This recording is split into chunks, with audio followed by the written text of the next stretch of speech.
or pizza or something, and then they went and clipped Drew when I said like that. In reality, Drew shut up. Right. Or they pulled the Drew off of that. Yeah. Matthew McConaughey is our guest tonight. He's starring in the new movie U571, which is coming out this Friday. And I'm not just kissing butt when I say this. I like these kinds of movies. I like a good sub-movie. I like a good war movie. I like a good adventure movie and a mission movie. And apparently that's what this movie is. And there's your microphone over there, Matthew, if you want to. Nope. Oh, you got to get up on it. Sorry. Yeah, you get all of that in this one.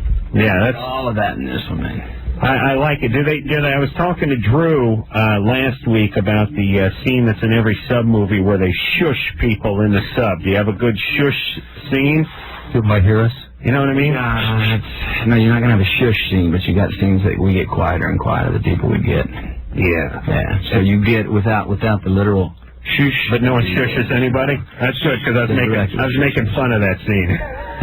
Every sub movie's like 40,000 fathoms above us is a German cruiser. Yeah. But it doesn't have that scene, and I'm glad. But Harvey Keitel, Harvey Korman, all the big names. Bon Jovi. Bon Jovi. Who else is in this movie? Paxton, Jake Weber, Eric Palladino. We got about 14 of us guys. Oh, I got it. Our only romance in this thing is the sea, who's our mistress. So, well, she's a fine girl. She is. Like the Brandy song goes. So the story is, and we don't want to give away too much, but you can give away as much as you're comfortable giving away. It's World War II. Yeah. It's on a sub. People don't realize it's one of the most dangerous, most claustrophobic, bizarre details you could possibly imagine being on a sub patrol, especially in World War II. I mean, subs were in their infancy, and there wasn't a whole lot of emphasis on comfort or safety, and these guys were going out for months at a time and staying under oftentimes for weeks at a time. Yeah, once you're down, it's not like you get moody and you have a chance to go back up. You're down. And it's got to do something to your psyche. I mean, to be hundreds of feet under the water with a bunch of smelly guys for weeks on end. I mean, it's got to drive you a little nuts. And then the danger factor, it's kind of weird, but you're already sunk. If you really think about it, I mean, there's all it's going to take is a hole in your can, and you're staying. Fire and water. Fire and water will sink you, will kill you. Yeah. I mean, when you're on a boat, you get hit, at least you can jump overboard. Okay. You get hit or something goes wrong down there, and that's it. You just never come up. And if it's not like one of you is going to go down. If you get hit, you're all going down. Right. Yeah, I couldn't imagine signing up for that detail. Was it a volunteer detail back then? I believe so. I think you got your choice. I think you got to sign up for if you want to be on a carrier or if you want to be on a sub. And I don't exactly know the numbers, but I suppose that the sub duty was the lowest. Yeah. And so this is a movie about a mission, World War II. These guys all have to carry it out. And we won't give away too much of the plot, but I've not seen more suspense in a film. I have not. Really? No, I really haven't. And you've done a lot of films. This is the closest to what I would call an action film. But even from other films I've done, as far as action goes, this has got the suspense that I'll put up against anything. That works. Let me take this moment to kiss your ass for your work in Dazed and Confused. Because, Drew, I don't know if you saw Dazed and Confused. It was a long time ago. It's kind of blurry for me because I couldn't tell whether I was reliving a memory or whether actually watching a film. Right, yeah, because in 1976 was sort of your wheelhouse. When did you graduate high school? 1976. Perfect. So these guys were all graduating in 76. And Matthew was perfect because he played the guy who graduated a year or two before who was still hanging out. Big fish in a small pond. Right. He'd been working for, I think, the phone company or something for a year or two. Keeping change in my pocket. Just having $10 in your pocket meant you were sort of a few rungs up on the ladder. Then you got a ride. You got your own wheels, and all you got to do is slide down a couple of years. It's a pretty crucial couple of years. I mean, from 25 to 23 is no big deal, but if you're talking about people that are still in high school and you're a couple of years older, you are king of that hill. The people he hung out with when he was a senior. Right, and he was just, I was watching that movie. I'd never seen you before. I wasn't familiar with your work, but I just said, that guy, that is perfect. Perfect. It was just, it was just, you were that dude. Thank you. That kind of was based on, my brother still says a very sarcastic thank you to me when I say this, but it was based on who I thought my middle brother was. So, yeah, he's that's as compared to what your middle brother thinks he is? Exactly. You know, he's 7 years older, so there are those times when I know Mom and Dad were out of town, we had parties, I saw certain things, but you think your older brother's 7 feet tall. Right. You think the Concord system in the back of that Z28 is the best sounding system you've ever heard in your life. And you think that your brother there hanging out in the smoking section, again, is the absolute stud of all being. So I put those images together and... It's amazing how much mileage you can get out of just being born a year and a half, 2 years earlier, when someone is 16 and someone is 19, let's say. I mean, you were automatically cool just by virtue of the fact that you had graduated 2 years ago and these other guys were still in high school. It was a big, I mean, it doesn't really fly once you get in your 40s, let's say. You and I have hit a point, though, where they actually can't believe we are surviving, like we live. I was at Colorado State on Thursday night, and they asked how old I was, and they were like, whoa. You're holding up. Yeah. Wow. A little tougher to get away with it. Sean? Yeah. Sean, you're 16. U571. This is for you. I'm going to go see that movie. That looks like a very good movie. There you go. Thank you. What's your question? Awesome, Matthew McConaughey. Appreciate it, Sean. Appreciate it. Yeah. I'm 16, and this girl I met at a high school lacrosse game about 2 weeks ago. She's 15, and I'm a sophomore in high school. She's a freshman. And anyway, she really liked me, and she gave me her number, and she called me last weekend, and we got together, went to some movies, and then I asked her out like a day after I knew her, just because, I felt like things went good. I usually rush into things, and so later that week, she's like, yeah, this isn't working out. She broke up with me, and last Friday, she just called me up out of the blue, and was like, I feel like, having sex. And I was like, okay, and she's like, I'll be here for 5 minutes, so she comes over. How old is she? She's 15. She came over to your house? Yes. I went to her over, and I was alone, no one was at home or whatever, and she comes over like 10 minutes later, and she gets in, and I'm a virgin. Just 1 second. Just picture Sean during that 10 minutes. Yeah. Oh, yeah. While she's on her way over. Oh. I tripped and fell all over the place. Being a virgin, yeah. The first thing he did was he pulled the Dick Van Dyke maneuver on the ottoman, rushing for the shower to wash his groin off. Right? Tell me, did you go for the full shower or just the groinal cleansing? Yeah, the 30-second shower. Yeah. And then jump out and slip on the tub and hit my head on the side. Yeah, it's great. Great. I didn't even feel it. Oh, my God. You're like taking a multivitamin, slapping on Aqua Velva, doing a little karate move in front of the full-length mirror in your cow. Maybe a little music. Whoa, maybe not. Think of that phone call. What is that phone call we got? I don't know. I don't know what's up. She broke up with you, and then she calls you and said she wanted some sex. So, anyway, she's got some stuff going on. She's coming over. Yeah, and so she's over here or whatever, and should we go up to my room? And I got to try as best I could in the 2 seconds I had, get the mood going, lights off, got some crappy slow music on, and she gets in there and she's like, well, I only have 10 minutes, but I gotta go. She's babysitting. She left the house. I'm like, okay. She left what? She what? She only had 10 minutes? Yeah. All right. She left some kids behind? So you can only do it twice. Is that what she's saying? Yeah, and so anyway, I've I'm a virgin. I've never really done anything down there, pretty, not that I'm, prude, but, Right, all right.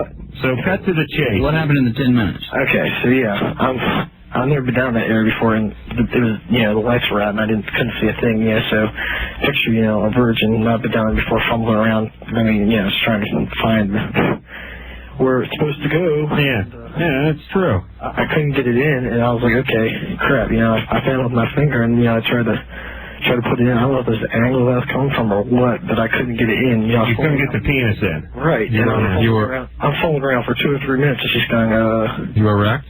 Yes. And then, 6 minutes later, it's like, oh, crap, I need some help. And she's like, no, do it yourself. Oh, oh really? Yeah, so, anyway, 6 minutes later, I'm like, okay, you know what, I'm not that hard anymore. And then 2 minutes later, it's like, okay. And she's like, I gotta go. I'm like, what? All right, so she left. Right. All right, so your question is how to kill yourself. I suggest hanging or pills. That'd be mine. Kind of tie a noose around my penis and hang it. Hang your penis. Tie the end around. All right, listen, Sean. It's a tough situation. I don't know how many virgins would have done any better than that. Totally understandable. And even most guys, I don't know if most is the right number, but many guys on their first outing experience some kind of dysfunction. So you've now got that out of the way, and in the most sort of extraordinary way, in fact. Let me say this: that first time you said this, this is your first time, as you said, down there. Doesn't every guy think it's a little higher than it is? Yeah. When you first go down and go, oh my goodness, and you get there and go, oh, did I go one too low? And you go, no. Yeah, I never knew it. It sort of pointed toward the ground. I figured I didn't either. Stood straight out. Yeah. Like what you saw, like an Indian drawing on the wall, like some sort of primitive man drawing of the female. I really like a pencil sharpener or something. It's straight in. Not up underneath the chest. You stood up. Yeah, because it was horizontal to the ground. Here's the problem: we didn't have access to hardcore porn growing up. We saw this softcore porn, all these Emmanuel movies and Diary of a English window cleaner and all this nonsense. And whenever they hump, they're like on top of each other. Like, my impression of lovemaking was the guy lies on top of the woman and does sort of a push-up maneuver, but flat on her like that. I wasn't thinking about going down and up or in, or you know what I'm talking about? And when you saw the picture, like in Playboy, that was really my other reference source for women is.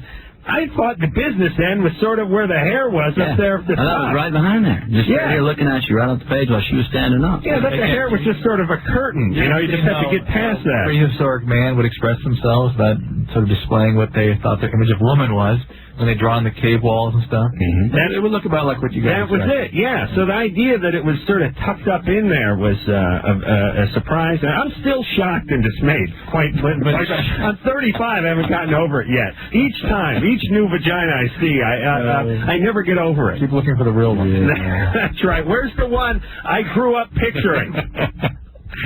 So Sean, please, you sound pretty good spirits about this, and she's not somebody you probably want to stay involved with. She's got a lot of stuff going on. Oh yeah, take your time. Get her to come work on your time. Somebody you have a relationship with, you can take your time with. That's where it's at. Yeah, and when the lights out, that's tough too. When you don't know what's going on in there.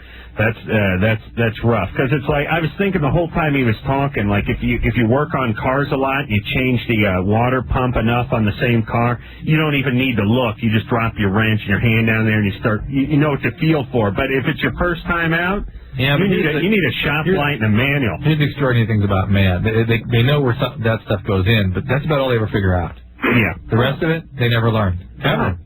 A lifetime of working with it, they never figure it out. Anthony? Yeah. You're 14? Yeah.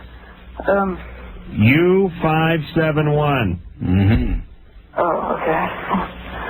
PG-13, you can get in there too, That's right. What's up there, Anthony? I was in the shower the other day, and I looked down at my penis, and I found these little bumps underneath it, underneath the penis and all over the sternum, like kind of goosebumps. That's a good description of the pearly penile papules, basically. And those are normal. You're hitting that age when these kinds of things start to develop, and I wouldn't worry about it. Okay, thank you. All right, Anthony. Yeah, there you go. Got a satisfied customer. Let's see. Let's speak to Pedro, who's 20. Pedro? Hey, what's up, guys? Hey, how's it going? Pretty good. Hey, my question is, I got a girlfriend who's 21 and I'm 20, and sex has been really great between us, but the only problem is she will not get head while I'm awake. But she'll wait till I'm sleeping. Yeah. And then do it. No way. Yeah. Drew and I have the same relationship. At least I think we do. I'm not sure. I suspect when I wake up something's Something's going awry down there, though. So, like, you know, what should I do? Should I tell her to quit, or, you know, I don't know how to go about this. Should I be happy? You know. Well, what if you asked her to? If you ever asked her to do it while you were awake? Well, yeah, I told her, you know, a couple times. You know, here's the moment, like, hey, you know. What is her reason? What is her reason for this? She doesn't really explain. She just gets quiet. You know, it's not like I don't please her. I go down on her and I explain. Why don't you just wake yourself up when the stuff's going on? Well, do you not like? Do you not like it, or would you just like? Huh? Do you not enjoy it? Does it not like kind of seem like a continuation of a good dream? He doesn't wake up for it. You can't enjoy it if you're sleeping. Oh, you don't wake up. You don't wake up. So she tells you that it happened, and that you don't know what happened? Maybe it's not even happening. Hey, Pedro, if you ain't waking up... she's juking you, bro. Don't ever join the military, by the way. You and barracks would be a bad combination. Right. Make sure you don't get jailed. Yeah, please don't do time. No prison. If you're not waking up for that. All right? Yeah. Hey, listen, Pedro, here's your answer. Next time you feel like you want some oral sex, just tell her you're taking a nap. Yeah. And then just lie there with one eye open. I don't know, Pedro. This isn't a real problem. You just talk to her. Would you know, no one can... actually, we have a lot of callers that yell at their girlfriends and ask them bizarre things, but they never communicate with them, and sexually, they never communicate with them. I mean, it's all right. Just say, listen, I enjoy this. I notice you do that. Can we reach some agreement? Here's $20. I hope this helps. Just have a discussion. It's all right. Yeah, it's okay to talk. It can be done. Not too much talking, though. It gets weird. It's your most intimate... this is the person you're most intimate with. You can't even discuss basic preferences. Right. Kelly? Yeah. You're 19. What's up? Good boy. All right, so to make a long story short, I've been dating this guy for almost 2 years, and about a week ago, we were coming home from school, and he got pulled over. And he deals drugs, kind of key to this situation. And he got pulled over, and they found a pound of marijuana in his car. Yeah. And my question is, we obviously haven't been smoking it anymore, and he got rid of everything, doesn't deal with it anymore, but my question is more for Drew. As far as, like, withdrawal symptoms, his mood swings are just off the wall. Yeah, and they will continue that way for quite some time. They're very irritable. It's very similar to coming off opiates, heroin. A lot of pain and agitation, a lot of severe feelings of sort of loss and irritability. Well, yeah, someone confiscates a pound of weed. That's a feeling of loss. Literally, a heroin addict describes feeling like somebody died. That's like somebody they loved is taken away for some reason. Well, how old is he? He'll be 21 in a month. And he will not stop. He will typically people with this history will switch to something else. He won't make it without treatment. He must have been smoking for a while, though, like he started young. We actually didn't smoke it when we first started dating. We started... So he's been smoking weed for a year and a half? No. I'd say probably like 6 months. Really? That's all you got to do. You smoke it out. No. I'm telling you. Listen. And do you think he's got to go to something else, you believe? If he's and now we've only quit for a week. But I would say the history. I treat marijuana addiction every day. It's probably the most common addiction I see right now. So I met his wife. Most marijuana addicts actually come to me as speed addicts because they switch over to speed as a way of dealing with either the depression that marijuana causes or the marijuana withdrawal. Alcohol also sort of corrects this, so people gravitate to alcohol. But typically, how long have those people been smoking marijuana before they get to you? Between 3 and 20 years. Okay, so I'm saying 6 months. We've never spoken to anyone who smoked for 6 months, quit, and had all the associated depression and all that. No, he's not describing that. He's describing withdrawal. It's different. If he was smoking heavily for 6 months and stopped abruptly, you'll get withdrawal. Okay. He's not getting all the other stuff. I don't buy that. So what's he need to do? MA. What's MA? Marijuana doctor's mom. And there are doctors that can treat the withdrawal for you. It's not a particularly. It's a reasonably easy one to treat. So basically, they hook an IV up and circulate bong water through you for about a week until you know. Benzodiazepines, Neurontin, clonidine. It's gonna get a little easier. Why don't you give me some of that stuff? No, actually, the problem with the marijuana withdrawal is that the depression gets sometimes worse, and the depression is the big issue. In fact, there's a hold on, Drew, don't bum me and Matthew out. We smoke a little weed. I just got a question. Where's the will in all this? That's my question. Before we say it's an addiction, before we say it's got to be treated, I'm just willpower. Especially at that age, where you got willpower incentive. It's about Doesn't have anything to do with addiction. Because if I just had to convince somebody they need to stop, that's what I do. The difference between somebody's addicted and not addicted is when you're addicted, you can't stop even when you want to, no matter how bad you want to. That's what addiction is, and that's what I run an addiction recovery program, and that's what I deal with every day. And people earlier in their disease always can use will. That's why they convince themselves they should be able to use will later too. Is because they, for many years, would go, well, I'll use or not use, I can stop if I want to. But when addiction really is entrenched, when you truly are an addict, that's when you can no longer use will. Would you say addiction, one definition would be when it's choosing you and you're not choosing it? Yeah, but the problem is, though, I'd say that's severe addiction. The problem with addiction can go from an incipient phase to a severe phase, and I can predict who's going to have the problem with the inability to use their willpower. I mean, it's a sort of predictable course with people. All right, you're bumming my hat. I'm sorry. I got stoned off my ass. Nice hat. Wearing my pot hat. Terry? Hello? You're 20. Yeah, I have a question. Yeah. I'm taking orthotricycline. Right. Pill, and I took it I was drinking on Friday night, and then I took my pill like when I usually take it, except because I was drinking, I had too much to drink, I threw up. So, and I don't know how long, and my question is how long does it take before the pill is absorbed? How long after did you vomit? I'm sorry. Probably, I don't know, 30 to 60 minutes after I took it. Probably a big difference between 30 and 60 minutes. 30 minutes, it's not absorbed. 60 might have been. Really? Okay. Yeah. All right. Did you see the pill? No, but I mean... Well, when you throw up, you usually see the pill if you didn't absorb it. You would? Yeah. Hell, I don't know. I mean, she chucked in some hedge staggering out to her boyfriend's El Camino. What do you think she did? Get a miner's light and go through it? A strainer? Yeah, she got like a miner's sieve or something, like some old timer down at the creek looking for gold. All right, so what should she do then? Take another one? Yeah. She should. Yeah, or double up the next day. Go back to that spot. It may still be there. Dog probably laughed it up by now. All right, we're going to take ourselves a little break. When we come back, I think we'll speak to Frank. Girlfriend has a foot fetish. Girlfriend has a foot fetish? Yeah. But he's insecure about his feet. Yeah, this should be interesting. No, it's ridiculous. Let me talk to him for 1 second. Frank? Yes. She likes to shop for shoes, right? She doesn't like your smelly feet. No, she likes my smelly feet. Really? Yeah, but I'm so uptight every time we make love. We've actually heard of occasionally we have? stuff with guys. All right, hold on a second there, Frank. Okay. Matthew McConaughey is our guest tonight. U571 is the movie, out this Friday. I give it 2 thumbs up. Why not? I got 2 hands. Drew, you want to put 2 more thumbs in there? 4 thumbs up. 4 thumbs Maybe up. For our listeners, we got to call it RU571. RU. RU. Yeah, that's remember it. 6 thumbs in a row. Thank you. All right, Drew, quiet down now. We're going to take a little break, and we'll be back with Frank and his feet after this.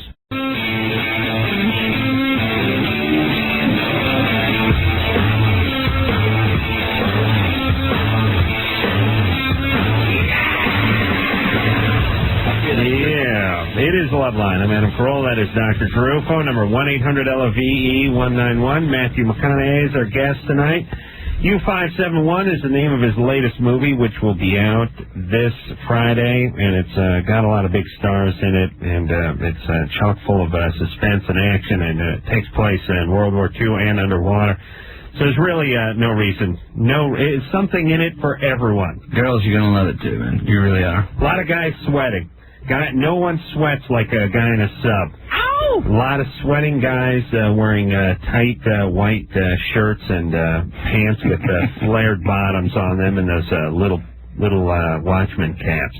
A lot of tension.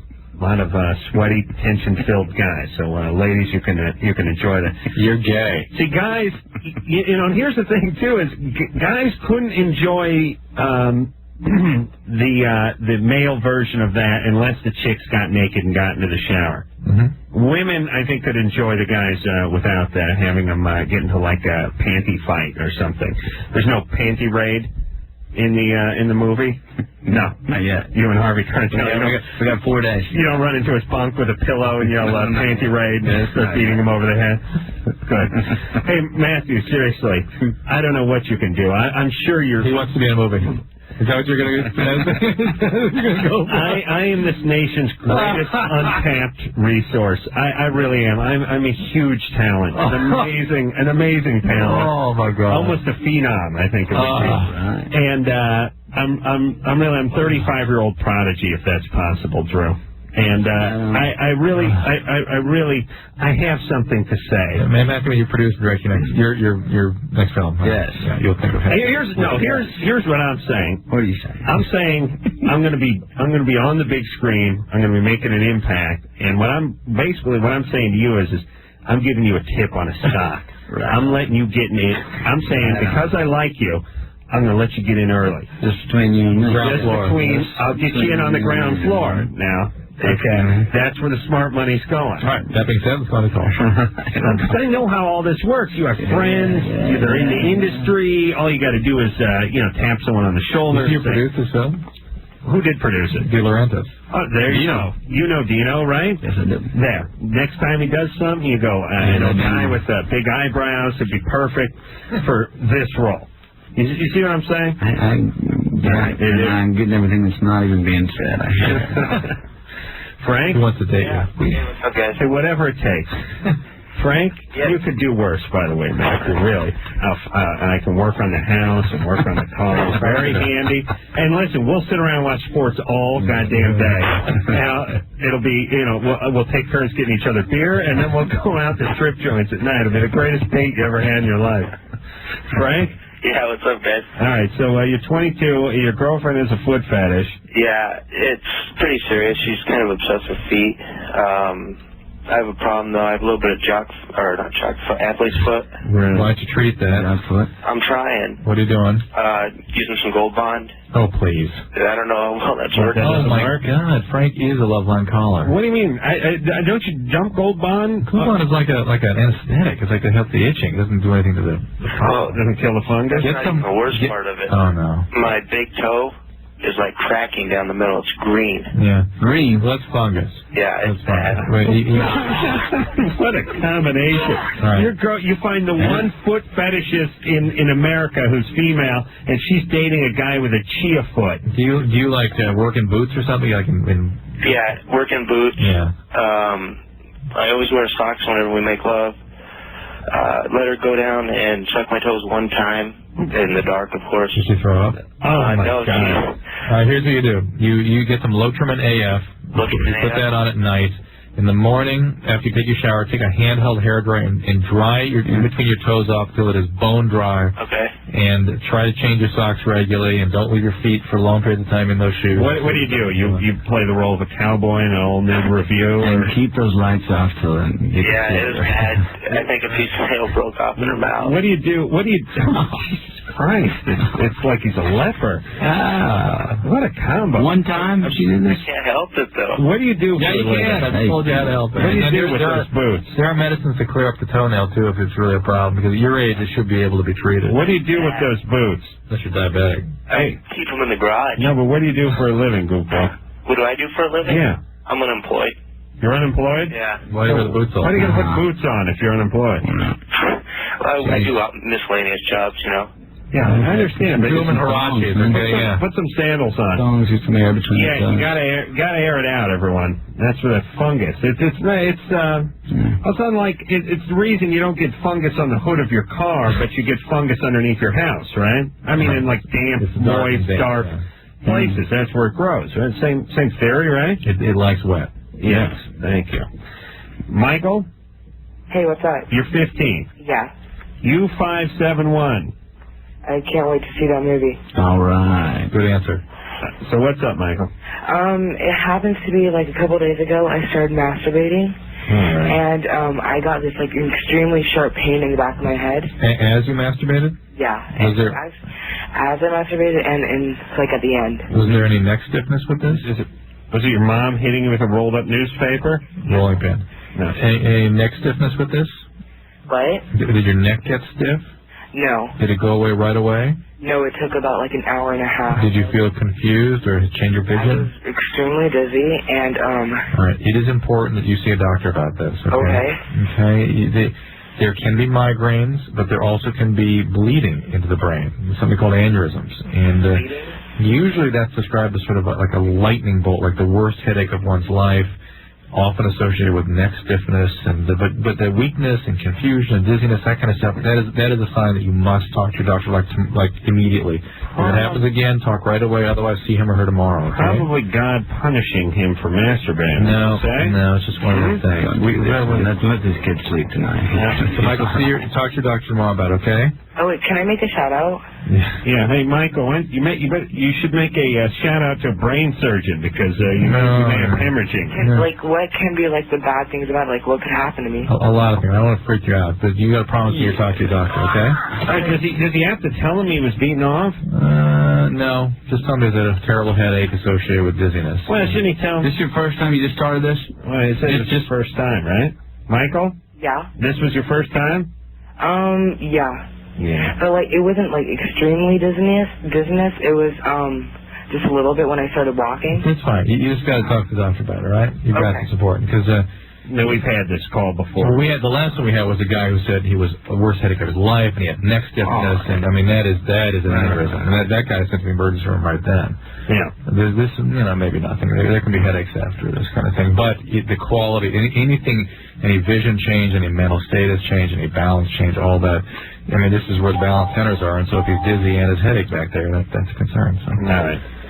Matthew, how old were you when you started at yourself? It was 15. 15. Yeah, I got one of those new shower heads, you know, that's got that jig, jig, jig, jig, jig, jig. Nice. Soap popped up, it'd be in the right spot. I went, well, that's a nice spot. And I kind of hung out there for a minute. I'd have had a toothbrush. I had an electric toothbruch. It wasn't even mine, it was my buddy's. It's like, hey, you beaten off? I mean, no. Here, put this on your penis. You'll be beaten off. I said, all right. We had a thing where Mom wouldn't let us lock the doors. He was in the bedroom, in the bathroom. Oh, Mom. What is she thinking? She was I think I'm going to have a special room set aside. Wow. With special padlocks and those hoses and drains in the middle of the room. I'm going to have a place called the Monkey Cage. Yeah, big drain in the center of the floor, hose bib on the side. Yeah, you know, absolutely. Guatemalan guy and big rubber waders coming in and hosing the place down. And a VCR or something. Waterproof VCR, one of those yellow VCRs with laminated porn everywhere. I'm telling you, that is four-dimensional. One of the most basic inventions that no one has done yet is laminated porn. Porn you can take in the shower. You should have talked about Larry Flint when he was in here. I did yell that at that idiot. Yeah, you know, you want to, Larry's in no condition. I'm trying to get hold of him actually right now to do something with him. All right, where the hell? We're going over here. All right, I don't know why I thought that changed. Ryan? Yeah. You're 16? Yeah. What's up? My girlfriend's allergic to the morning after pills. What do you mean she's allergic? She told me she's allergic to them. What does that mean, allergic? I don't know, what, throwing up or something? Okay, well, throwing up is not an allergy. That is a typical side effect of that medication. Maybe it's something else. Well, if it's throwing up, she should ask the doctor for some anti-throw-up medicine at the same time she takes the pill, and try Plan B instead of Prevent. Plan B doesn't cause so much nausea. There is a true allergy to that would be very, very unusual. Well, it's not nausea. No, but listen, people use that pretty loosely, that term allergic to. You put something in your mouth, you throw it up, people say they're allergic to it. That's not allergic. Yeah, but it doesn't matter because if you vomit whatever you put in your mouth, you got to correct it. Yeah. Whatever you want to call it. Rebecca? Yeah. Yeah, I don't care what time it is. I saw a 36 double D boob up there. I went right to it. Rebecca? Yeah. You're 29. Yes. First of all, Matthew, I love you. Hey there, Rebecca. A big fan. Thank you. Okay, Dr. Drew, I have a question. Okay, a while ago I was put on lithium. I was about 130 pounds. I'm 5'10". I gained a lot of weight, 50 pounds. I went up to 200. When I was put on lithium, I was like a 34B. I was really kind of scraggly, no boobs. When I gained when I gained all the weight, I went up to a 36 double D. And then I started working out, and they put me on a medication, Topamax, to, I guess, help me lose the weight, also Wellbutrin. Within another, 3 months or so, I'd lost, 3 to 6 months, I'd lost, the 50 pound, probably, let me think. I lost 50 pounds. I gained 70 pounds first, and then I lost 50 pounds. My boobs have not lost anything. Huh? And really? I can't stand it. Let me explain what my penis has been going through for the last 2.5 minutes. It's been like 36 double D. I was on lithium. I put on 75 pounds. The penis starts going down. Then I started working out, started losing the weight, and the penis started to move back up. Again, my penis is completely disoriented and confused at this point. It's not sure. Your penis needs lithium. My penis needs lithium. It's had quite bipolar. It's had some swings. Yeah. Very dysfunctional. Thank you very much, Drew. My penis is very dysfunctional. Yes, indeed. All right. Yeah. You want to? I say we'll take a break and we'll get back. Or it's just forget it. You're right, Rebecca. Yeah. All right. So your boobs are still big, but you're smaller. Right. I'm trying to talk fast because I know you guys drag it out. This happened to me. I got up about 215. My scrotum put on about 15 pounds, and then I lost the weight. My scrotum was still tremendous. I don't know what to do with that. And you're still on Topamax and Wellbutrin, right? Right. And no birth control pills or any other hormones, anything of that sort? Well, I've been on a birth control pill for like the last 6 years. But that didn't start at the time of the lithium. Mm-hmm. That did not start at the time. No. All right. And we on it? That's it. Just tell her what to do, Drew. The Topamax is a new anti-seizure medicine, and it's I don't know if it has this kind of effect. It may be the Topamax. That's what Wellbutrin does not typically do this. But go ahead, Matthew. Well, I mean, your breast size, large or small, that seems to be an aesthetic thing. I mean, how about getting that weight leveled out? Are you happy the weight you're at? 150. The problem is it's not the whole breast thing. It's the fact that it's hurting my back. I'm just uncomfortable. I don't really care about. All right. Well, why don't you try to get down to the 130 you were at when you're the B cup and see what happens. The breast got to go eventually. As much as I hate to say it, they just will. I mean, it's just math. I mean, it's fatty tissue. All right, Rebecca, and check the doctor about the Topamax. All right, Matthew McConaughey is our guest tonight. U571 is the name of the movie. That is Drew's pager. Who's calling you? Co-Connection? Co-Connection. All right. We'll take a little break, and we'll be back after this.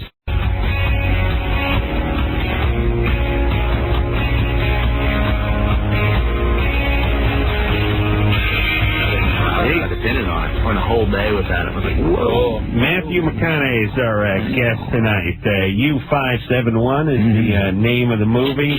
Suspense, action, guys sweating, and none of that BS scenes that always happens in sub movies.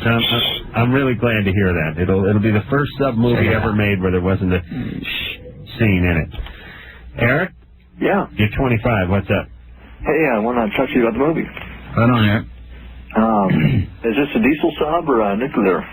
No, this is diesel. This is World War II. WW2. So we head out in an S-33 and take over a U. End up in a U-boat. Yeah. Right on. Yeah. Sounds cool. I just got done reading a book on submarines, and I guess those diesel boats were pretty dangerous and all. Would they just blow up on their own sometimes? Well, no, the guys were basically getting fumigated the whole time from diesel fumes. And, they got to come up and snorkel every so often and get air, and and if they were under attack, the guys would have to stay down and almost nearly suffocate. Yeah, it's bad. I mean, now with the nuclear ones, they can stay down for months. You know what? You know what's wild? They can stay down. The reason they have to come back up now is for food and water. That's it. Basic elements. Yeah, they can stay down indefinitely forever. They had to. The men can handle. Yeah. And God, it's that whole sub thing is weird. I mean, first off, the idea that. I remember when the German Wolfpack was in the shipping lanes and had taken all these merchant ships down. Imagine this, everybody. Imagine you're in the middle of the Atlantic or the Pacific somewhere. You're going right through these lanes where all these German U-boats are, and you're in some big merchant ship. And how could you sleep on that ship knowing that at 5 in the morning, 3 in the morning, 12... pitched a black of night, cold as hell, that you're just going to get torpedoed? It's likely to happen. I mean, it's likely to happen. Yeah, it wasn't like 1 out of every 20 ships was getting hit. When they were in their prime, less than half were making it through. That's what the Enigma was about. is that they knew exactly where we were, and all of our allied freighters as well, and they had us zeroed in. They were sinking 30 ships to the one that we were sinking in theirs. And they were in 42. They were at the point, by the way, where they wouldn't even want to waste the torpedo. What they would do is they just pull up in front of these freighters, and they just say, "Hey, everyone into the water." And then they just fire it out of their, had a howitzer cannon on the deck, the cannon on the, because they only had, because you think about it, you leave port, you only have so many torpedoes on board, and you don't want to waste them where you don't have to. Here's some pussy merchant marine ship with a bunch of French guys on it. Hey, Frenchie, jump in the water, we're going to blow the ship up. And that's what they would do. They just shoot it down, and they were sort of civil about it. I mean, there's one thing that... But wait a minute. The guys would die in the water. What are you talking about? No, but they'd let them get on lifeboats and stuff. The one thing that's different about the Mariner stuff, the Navy, is it's old. And there's all of it's old. But what I'm saying is there's a little bit of this spirit of the seaman kind of thing, where they'd pick people up or give them a chance to get off and get onto the boat, and then they blow the boat up. Well, you're still floating out in the middle of the Atlantic somewhere with an hour's worth of water on you. But at least they didn't shoot you while you're climbing off the side of the ship. You know what I'm saying? Which eventually they did. Eventually, they got to it. I'll tell you the freakiest. There's great stories. It's the eeriest thing in the world. Like when the Bismarck sunk the Hood. The Bismarck was a huge German battleship they thought was unsinkable. It sunk a English ship called the Hood. The Hood had 1,485 sailors on it. Yeah. 2 guys lived. Two dudes. I mean, imagine you're on a ship with 1,400 and change, almost 1,500 guys. You're living on that ship with these guys day in and day out, years. All your buddies, whatever. Pow! Torpedoed, thing goes in, you and another guy floating in the water. That's it. All 1,478 of the rest of the guys down. That's a pretty good conversation. How do you go through life? What do you do? What do you do? Work at a shoe store? And after that, you know what I mean? Probably hang out with that dude a little bit. Start a business. I wonder if they even knew each other before that. Michelle? Yeah. You're 21. What's up?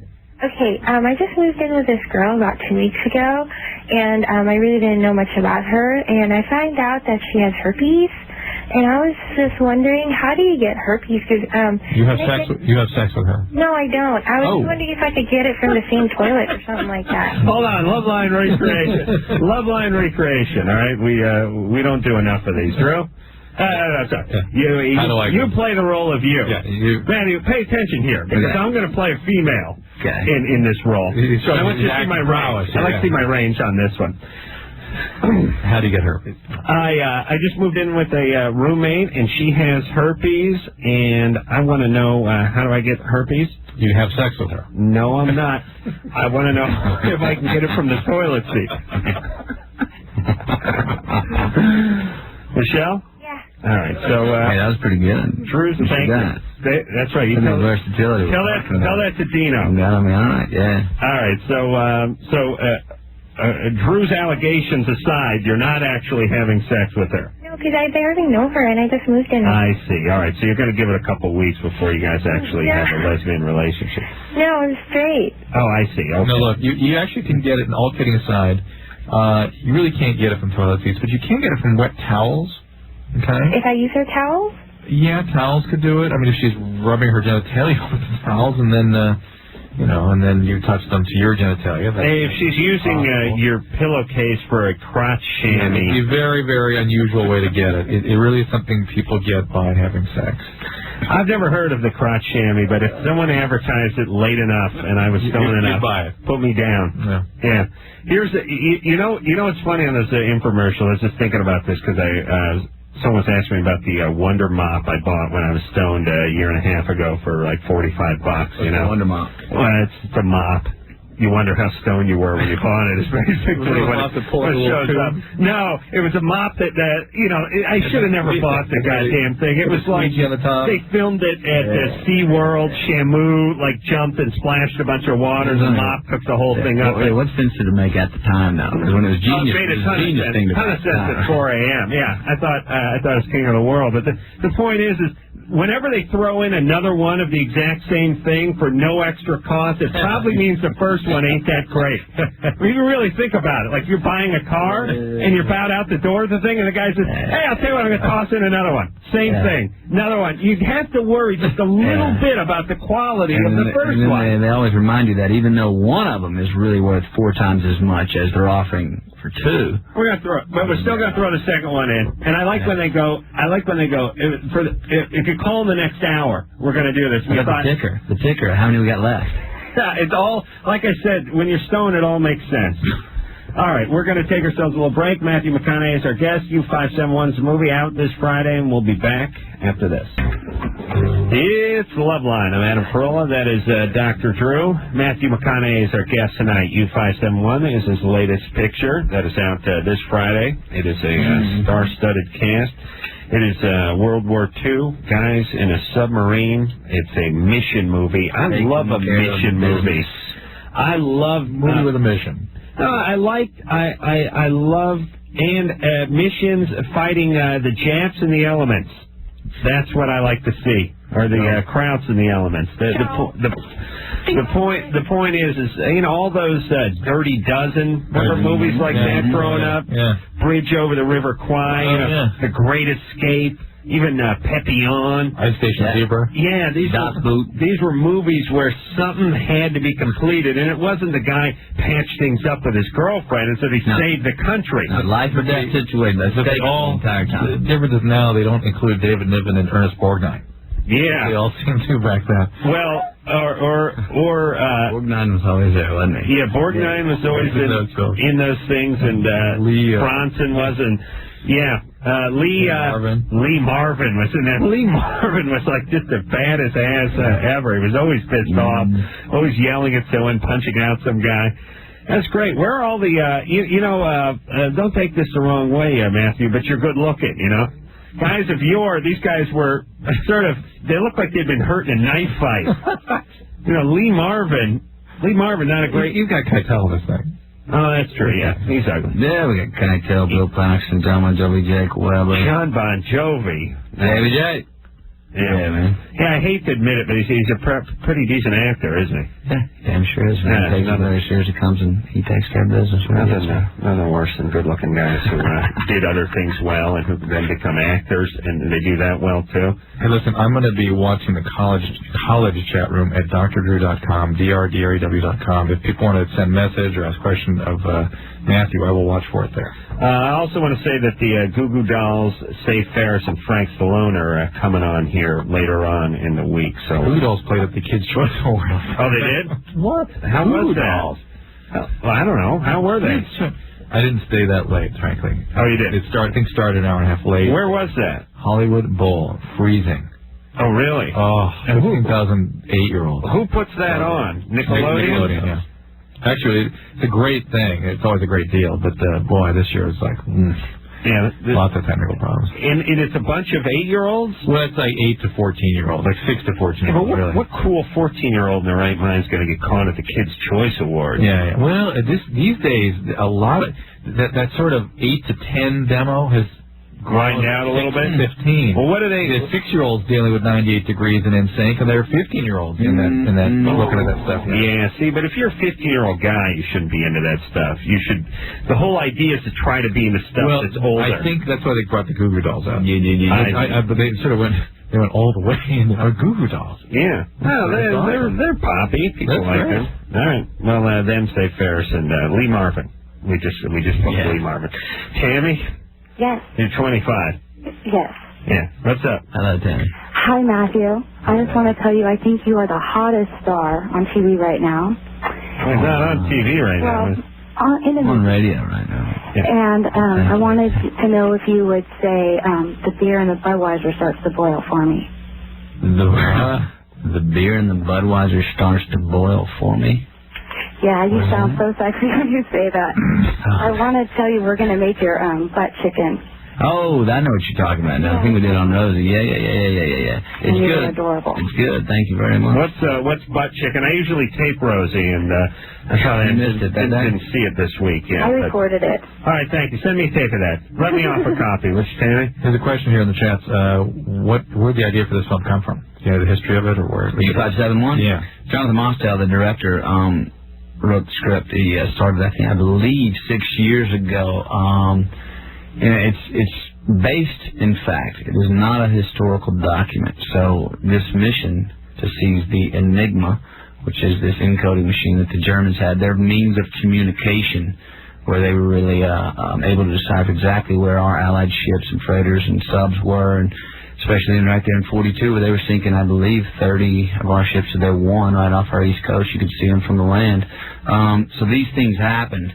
Again, not a historical document. We take some license to tell the yarn, but that's where it really the basis is all there for the facts and the drama. And people don't realize what a huge role all of that deception and codes and all that play in war.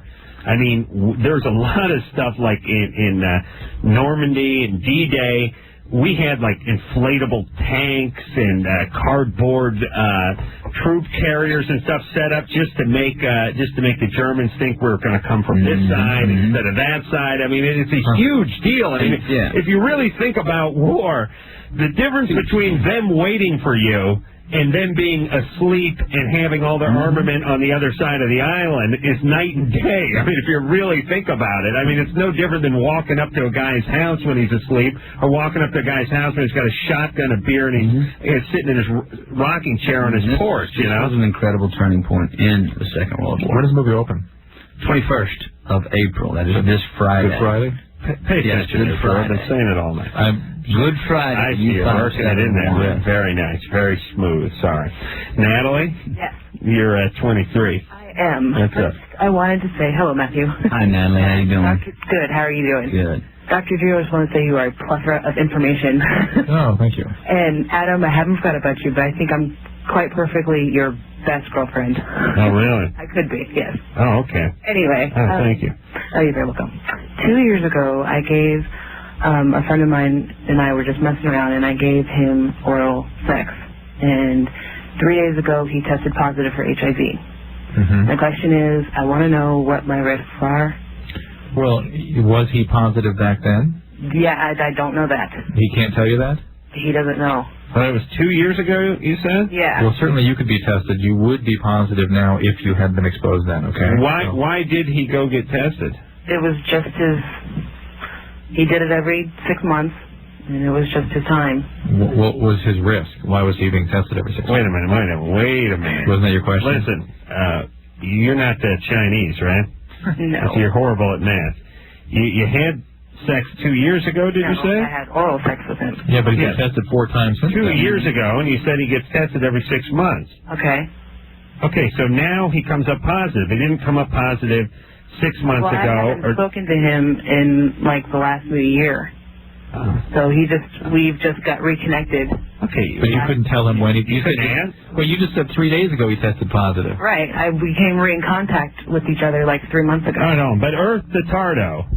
Let me explain something. He's been tested multiple times since your encounter with his penis 2 years ago. He would have come up if he didn't come up positive a while ago, then why not? That's not necessarily true, though. Because the virus can remain dormant. Yeah, but the not virus. 2 years though. 6 months. 99% of people have been positive in 6 months. Okay. All right. Let's just say here's the deal. Oral sex has now been shown conclusively to be a mode whereby this virus can be transmitted. It had been theoretically proposed to have been.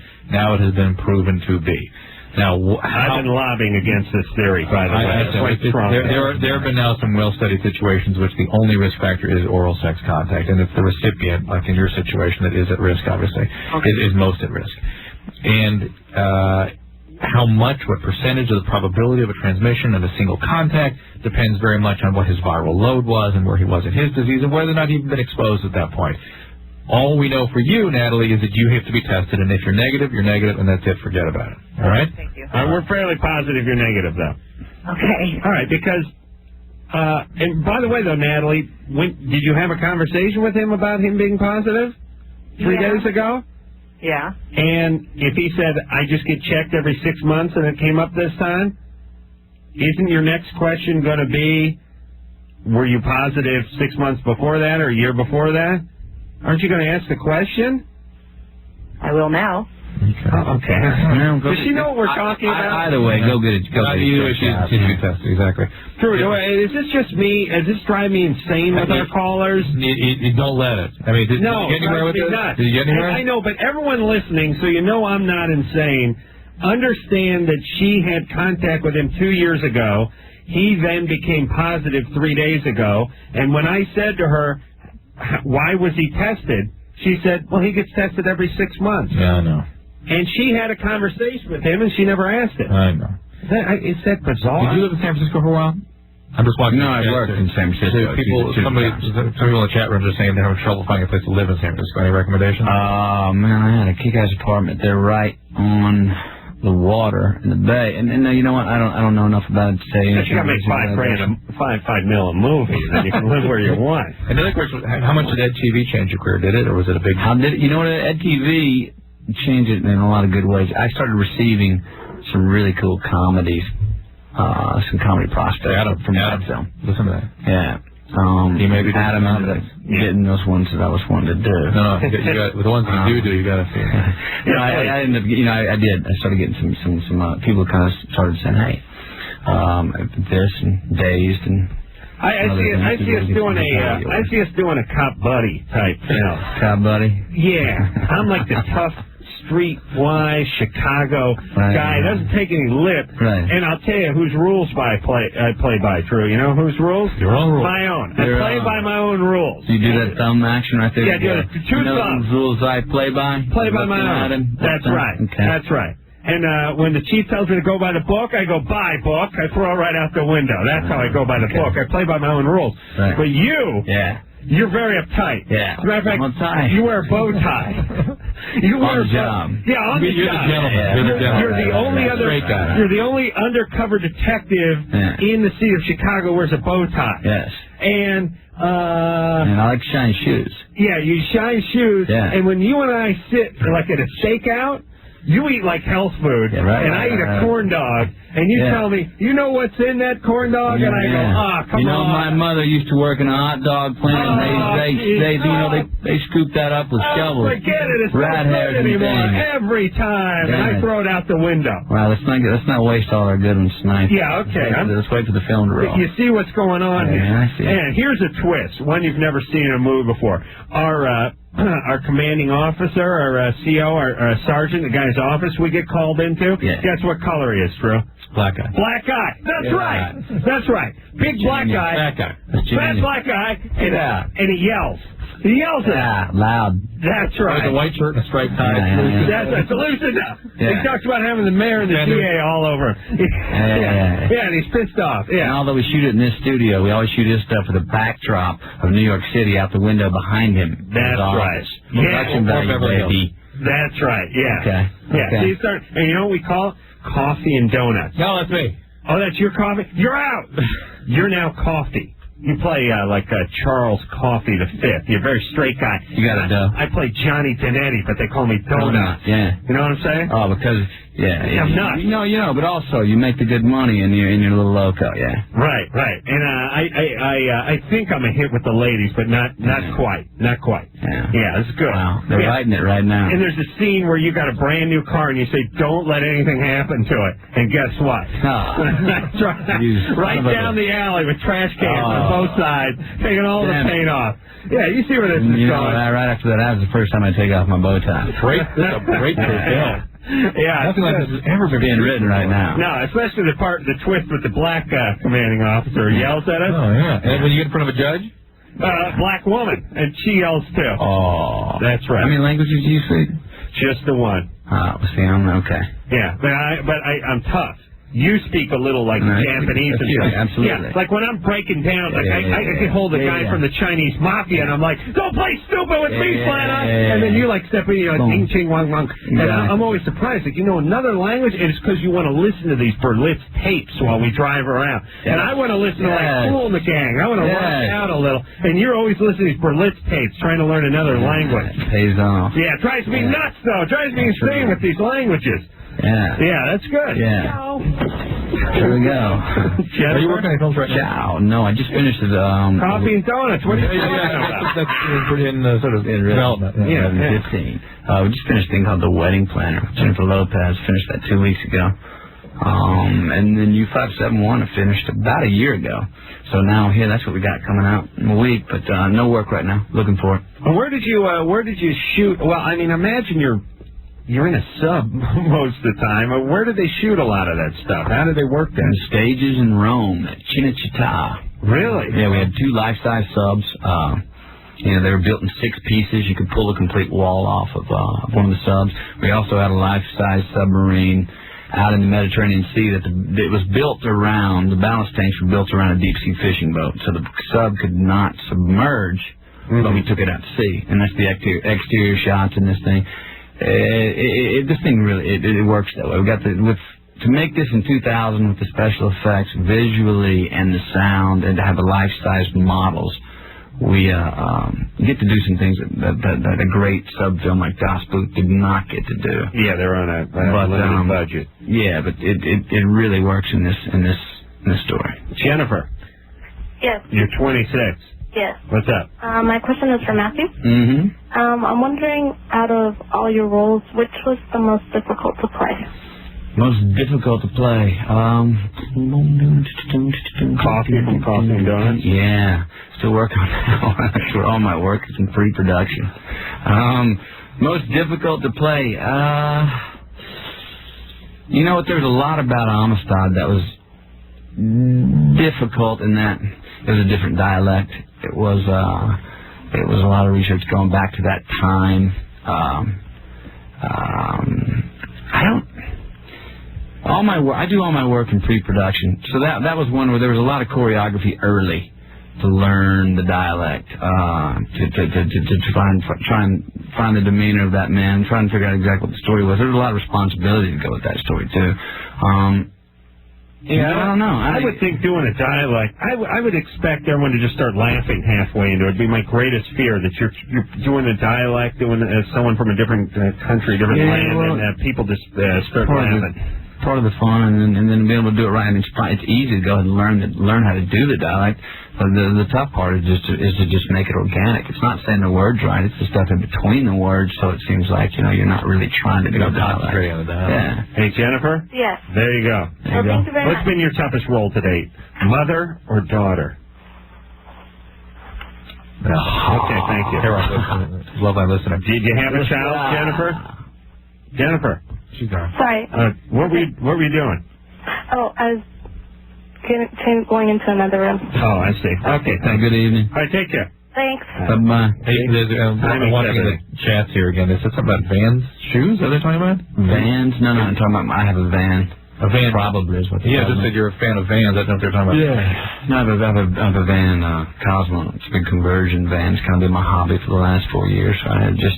Like a van, like a conversion, GMC conversion van. I like to take a lot of road trips, so that's one of my. I got this means of transport. I got a 77 Dodge. It's got the captain's chairs, a Boyle Pump stereo, wood wheel. It's got fully paneled, and in rainbow tape it says Lovetron on the side. You seen me drive that, Drew? Yeah, it's with that airbrush. You got AC in that? Yeah. No AC, no. That's the one where you sweat. Yeah, you sweat, but it heats the ladies up. Yeah, big airbrushed Boris picture on the side. One of those Vargas girls. Vargas chicks. Well, no, it's more the cover of the Molly Hatchet album from like 79. There next year. A big busted Nordic chick with a bronze bikini riding a snow leopard. Saber. Yeah. Excalibur. Yeah. I don't know what happened to all those good drawings, or women who would like F you to death is basically what the theme was. It was sort of like a really hot Viking chick was going to come over there, like blow the hell out of you and then kill you, but it would have been okay with you when you were 15. Just fine. Yeah. Yeah, she's really looks forward to running into her. Riding like a saber-toothed polar bear or something. Wasn't even a real animal they were on. You know? It was always this, you remember all the stars and the planets right behind her head? Yeah. Swirling clouds. There's never a strip mall or anything, or a chevron sign. The woman of the universe. She was coming over the mountain. Yes, still kick a little ass, have a little sex, and then it's back to the village. Yes. Vanessa? Hi. Hey, you're 17. What's up? Okay, I have a question. My friends all think I'm weird because I tend to date a lot older guys. And How old? Well, the last person that I was dating was 30. Now, just listen to how Vanessa makes you feel. Yeah. You know what I mean? A little depressed, a little weird. Yeah. And it's why she chooses older guys. There's some history here. What's up? Where's Daddy? I don't have one. You don't have one? How old was you when he left, and why did he leave? The minute he found out my mother was pregnant. Did you have stepdads? Yeah. What were they like? He's really nice, actually. One guy throughout? No, she had several boyfriends. That makes Were any of them a problem? No, they were just, guys. Just guys floating in, floating out? Yeah. Yeah, it's got to be tough, though. I mean, not to be able to attach as a young girl, not to know your real father is, and have guys floating in and out. Now you sound depressed. Well, I've had, depression problems. Have you been treated for depression? Yeah. You've been hospitalized? Yeah. Did you try to kill yourself? Uh-huh. Okay, so here we are. So really what's happening, Vanessa, with these older guys is just an attempt to try to fix what's going on inside you. And it is not a healthy thing. That's why your friends react to it negatively. Not that in an abstract sense dating an older guy is a bad thing. It's that the older guy that would date a 17-year-old is an idiot. Is an a-hole. Yes, there's you're flawed by nature if you're in your 30s and you're dating a 17-year-old, unless you're living here in Hollywood in the business, which is totally acceptable. Unless you want to ship down to 14, 15. But listen, Vanessa, it feels like you're making up for something, and you are. And you're trying to regulate your feelings with these guys that are going to make you feel worse. So back off a little bit, deal with the depression. Take your time. Take your time, connect to somebody your own age, or even a little bit younger, 18, 19-year-old, you know, guy, and somebody's actually available to you. And it is, in fact, fear of that closeness that drives you to the older guys as a way of sort of trying to fix things, but it won't fix anything. You know, it's not going to be easy, but Vanessa, this too shall pass. You take your time with that, because you're that young. You're just working into the first quarter of your life. I think taking your time is a great piece of advice. Yeah. Vanessa? All right, do that, would you? Okay. We talked about it, I think, last week. I think I yell about it at least once a week on the air, which is, if I was going through what Vanessa was going through at 17, and I knew there was a line around the block of hot, single, 30-year-old horny chicks who wanted to date, I'd drown my sorrows in poontang as well. I mean, the point is I couldn't do it. As a 17-year-old guy, you're depressed. You can't do it. And it's easy for us to say to Vanessa, hey, just stop it. But when there's guys hitting on her and she's feeling lonely and depressed and they represent daddy, it's one thing to stop something that you don't have a choice about. It's another thing when it's in your face constantly. Yeah. That's and it's a taller order and it takes more. First move, she makes a call like this. Yeah. Make a call and you ask for some help, you know, to which people are going to be able to give you. We're going to take ourselves a little break. Matthew McConaughey is our guest tonight. U571 is the name of the movie, out this Friday, and we'll talk to him and talk to you after this.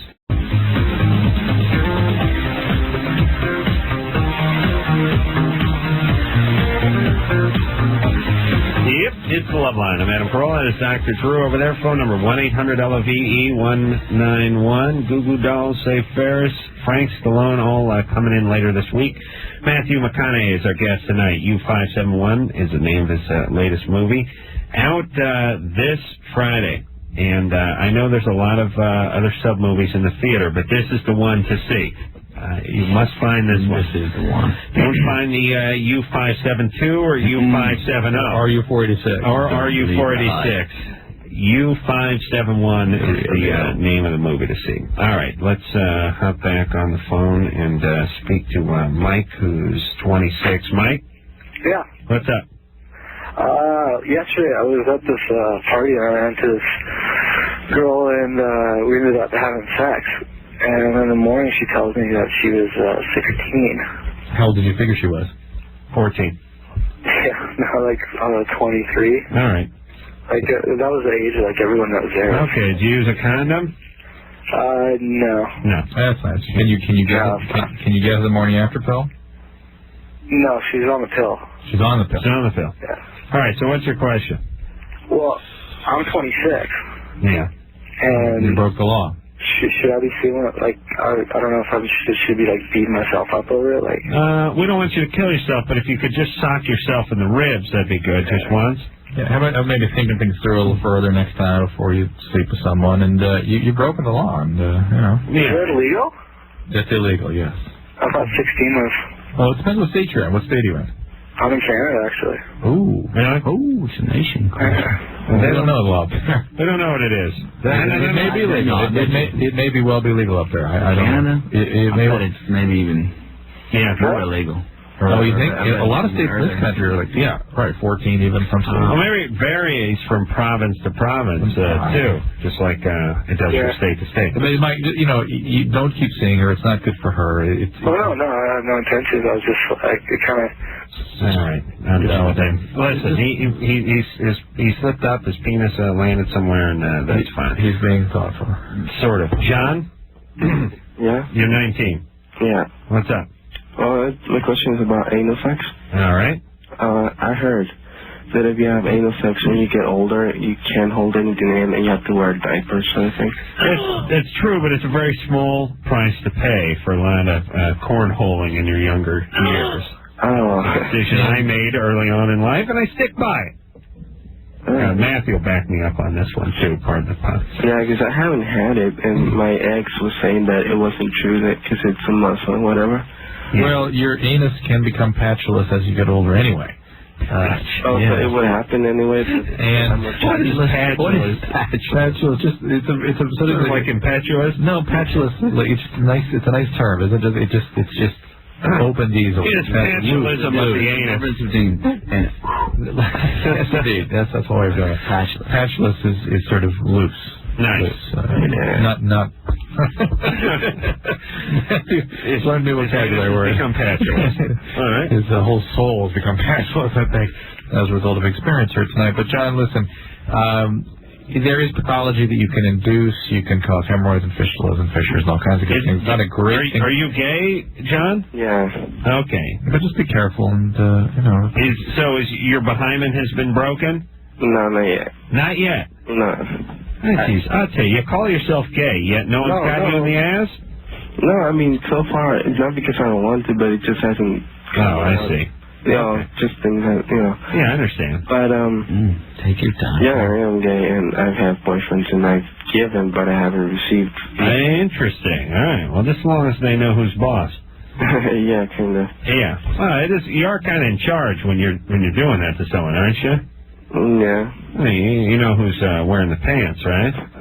The answer to every question is yes when your penis is in someone's ass. It really is. I mean, think about that for a second. Drew, we haven't talked about this in a while, but no, it's not in anyone's vocabulary when you're riding them from behind. Even if, that's why I'd like to be able to do this as a market. You know what I mean? Or better yet, when you're renting a movie. They want to get, Mystic Pizza. You want to get... the Dirty Dozen, and it's which one we going with? The answer is always yes. All right. There's a lot of gay guys who haven't had anal sex. Yeah, I know this disappoints you. But I thought that was part of being gay. That's not part of the necessary lexicon to be called gay. I know, but it's lexicon. The part we make patulous. Hey, I think I have an apathetic anus. Would that be appropriate terminology? That would apply to most parts of your body, I would suspect. Thank you. Yeah, apathetic. That's good. Apathetic patulous anus, yes. Patulous, yes. Hey, I'm in the college chat rooms at doctor.com. Somebody asked Matthew, how has acting changed your life? Oh, how's it? You went to film school first, I went to film school at University of Texas at Austin.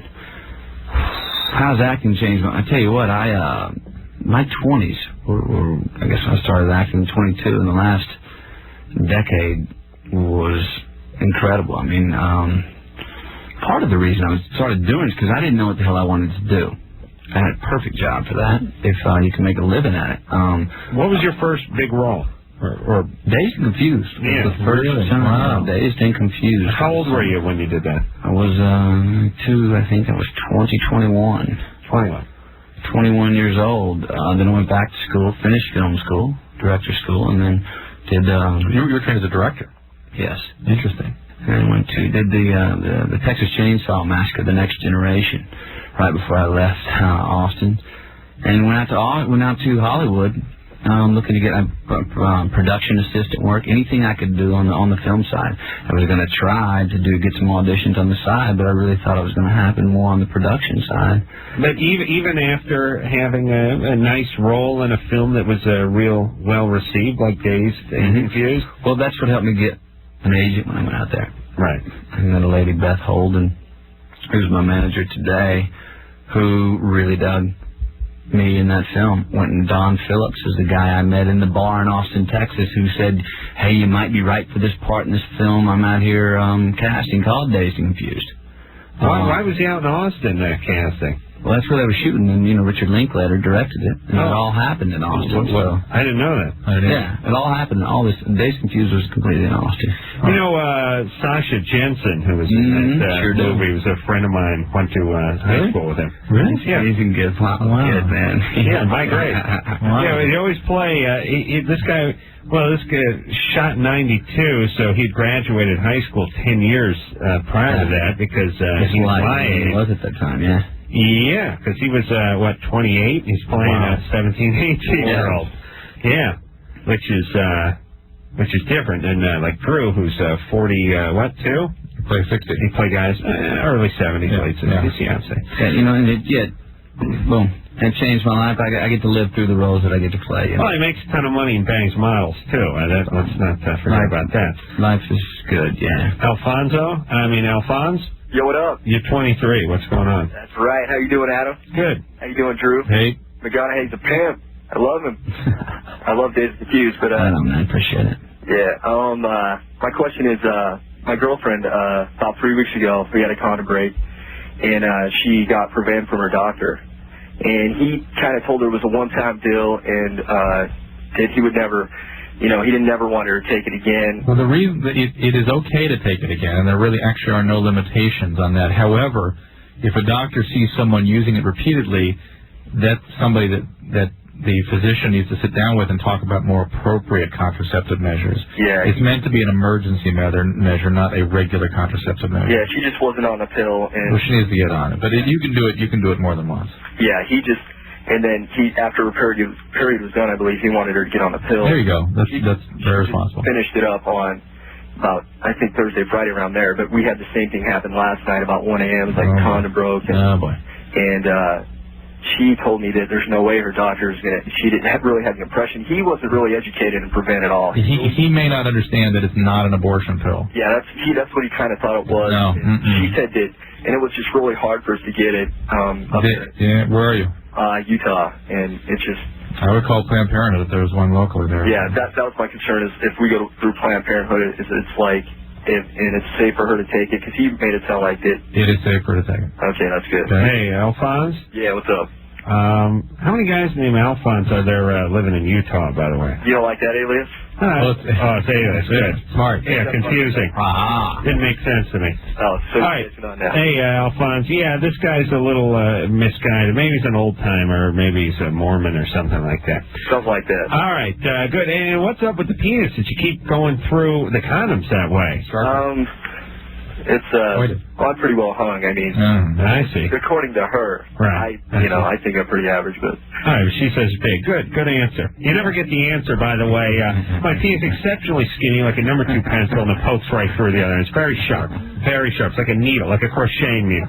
You never get that answer. It's more about the girth and the weight. All right, let's say hi to Brennan. Brennan? Yeah. You're 18? Yes. I What? just wanted to say hi to Matthew. Hi, Brandon. How you doing? I'm doing okay. I just wanted to ask you, like, this little stupid question. Come on. Like, every time anybody refers to you, they say call you Matthew. Does anybody call you, like, Matt? Just Matt? No, you know what? Sometimes I do, but I try and correct them very quickly, and that is for a very special reason. When I was 6 years old, my mother was my kindergarten teacher. I was out at the playground at lunch. I was going out to play. A little kid said, "Hey, Matt, come here, let's go play." I ran that way. My mom came and grabbed me and pulled me back, and I went, "What, Mom?" She goes, "What'd you go with him for?" I go, "What do you mean?" He said, "Come on." He goes, "No, he called you Matt. Your name is Matthew. I named you Matthew for a reason. It's from the Bible. It's originally named Levi. It's a gift of God. That is your name. Never answer to Matt again." And I remember that day, and ever since then, yeah, I just kind of correct people right away. And then when you asked your mom about it, she's like, "What are you talking about?" Same thing happened to me. I got in trouble. I got in trouble for answering to Matt. Yeah. My Uncle Lou yelled, "Hey, dickweed!" And I stood there confused. My mom went, "What the hell are you waiting for? Get over there!" Yeah. But listen, what about when isn't it important for other stars and other actors when they talk about you to change your name? Matt McConaughey, you know what I mean? You have to call somebody a different name so it lets everyone know that you're friends with them. If it's Charles Bronson, it's Chuck Bronson, it's Charlie. You know how every celebrity does my that? line is anything but Matt, man. I've been called a lot of things, just not Matt. You can call me the last name, whatever nickname, but just not Matt. Okay. All right. Works for me. Brandon, what else do you have for Matt? I just want to say my mom loves TV, and all right. You're a fantastic actor and a beautiful man inside and out. Oh, thank you very much. Thanks, Brandon. Thank you, Brandon. Do you masturbate to Matthew tonight?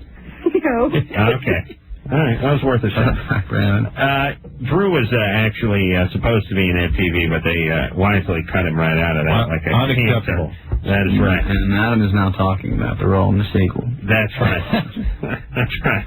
I want to be cut out of a movie. He was, what was it? I was politically incorrect with Woody. Right. We just happened to be on that same show, and so... cut us out. But that scene was in... Yeah, You were on? Okay. I was on with him that show. That's a great kid, Woody, man. Yeah, if you slow his brother's a nice guy, too. Yeah, sure is. What's his brother's name? We've had him for a couple times. Brett, yeah. Brett Harrelson. Yeah, Brett. All I remember about Brett is he brought me some sunglasses last time I saw him, and I can't figure out what the hell was Brett doing. Oh, they did a movie. Oh, what movie? What was that movie? They did a movie together, didn't? Woody and Brett? Wait, Brett. Brett was in The People versus Larry Flint. Yeah, sure was. Yeah, that's what it was. And that's what I was thinking. All right, thanks very much. Yeah, we gotta go to break. Oh, we do. Yeah. Come on. Cool. Hey, Jeffrey. Hey, what are you doing, Bonehead? We gotta go to break. Oh, all right. Hold on. He was asleep. Hold on. You okay? Yeah, I'm all right, man. You awake? Yeah, I'm waked up. Okay, I like when people are really disoriented and they're trying to play it cool. All right, well, that was like when you call someone at 5 in the morning, you hear stumbling at the phone, and they pick it up and you go, "Were you sleeping?" They're like, No, it's fine. I mean, I was... Huh? All right, we'll take a little break, and we'll be back after this.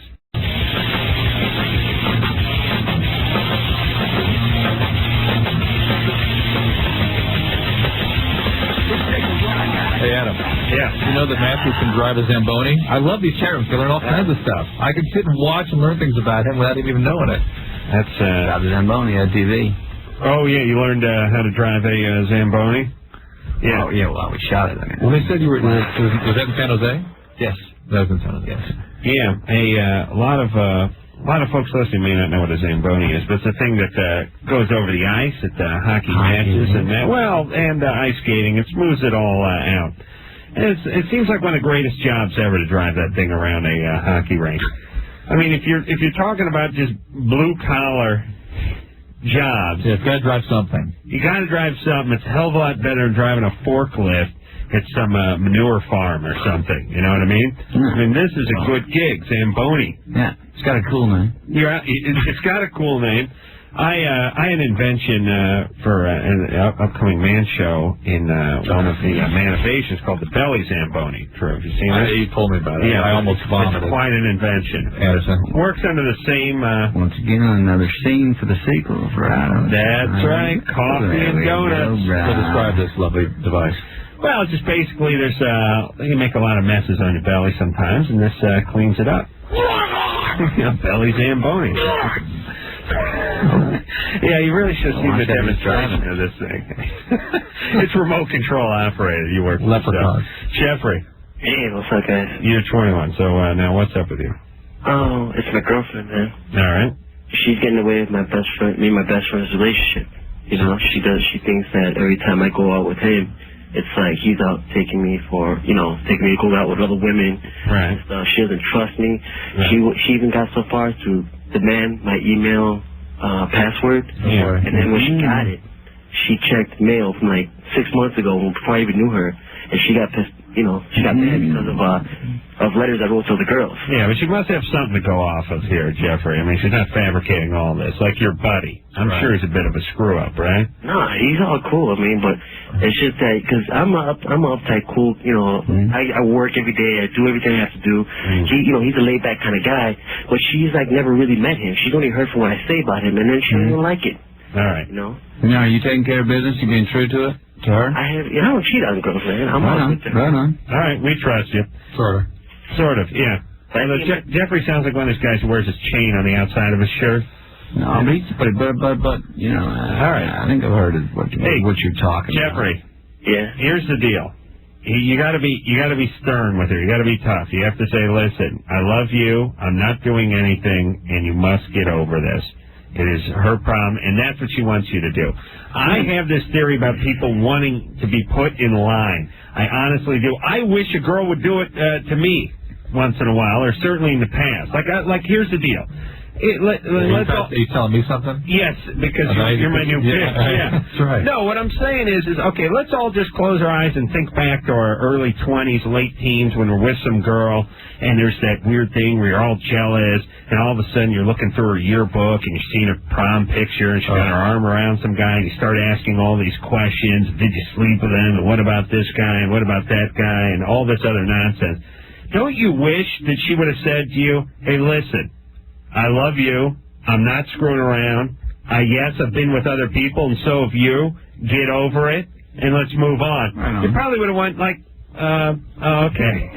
You're right. But when they go, no, they get on the defense and go, yeah, well, I just gave the guy a hand job, but I didn't sleep with him. Then you start asking more questions, and it turns into this bizarre relationship where you become a cop and they become a criminal. The other thing I want to check, man, is if you've got a girlfriend that's a little insecure about you spending time with your friends, you know what? That may come from a source that maybe she's got a friend, or she was unable to do that and go be true and go out and have an independent lifestyle with her girlfriends before.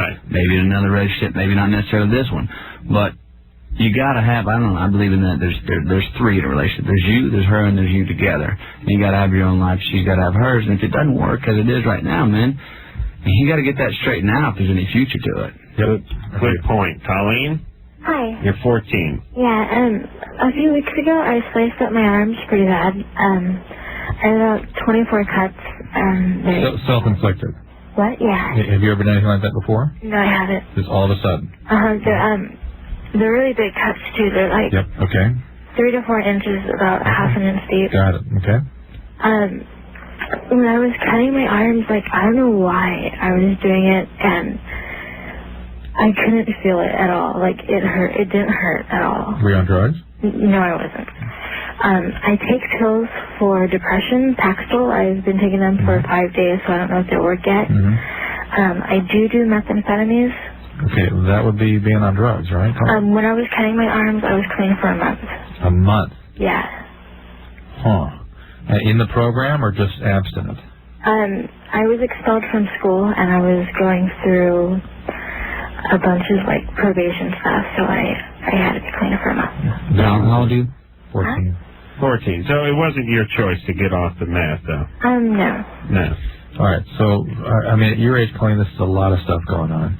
Whether or not the arm cutting is related to the addiction, or whether it is part of a character problem from trauma. Were you ever physically abused? No. No. But your family screwed up, right? No, not really. What hurts? What hurts? You don't have an alcoholic parent?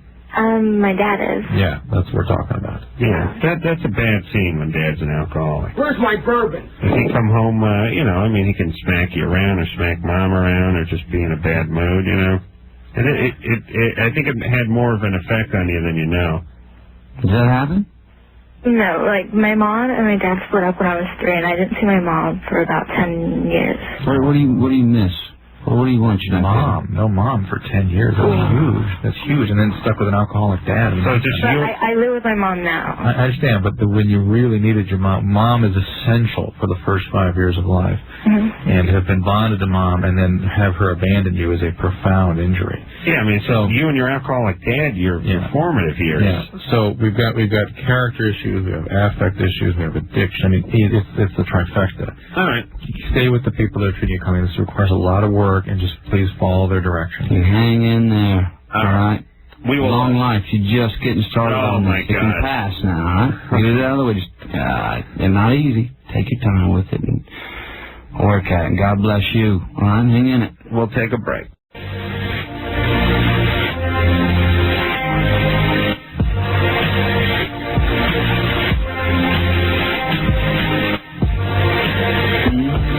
All right, U571 is the name of the movie, and you will go see it this Friday. I command everyone within the sound of my voice to go see that. There, it is done, and it was good. Matthew McConaughey, thank you very much for coming in. And thank y'all. We thoroughly enjoyed this and look forward to it the next time. Well, anytime. Anytime when your next film comes out, you just come by and give it a nice plug, and I'll see you on the set of Coffee and Donuts. So, until next time, this is Adam Cole for Dr. Drew saying mahalo. I did some gay porn in the late 70s. Well, now, this is Loveline. The stuff expressed on Loveline is not necessarily the stuff of the staff, management, sponsors, or anyone else, including Westwood One Entertainment. Loveline is produced by Ann Wilkins and Gold. Now, please enjoy these birds.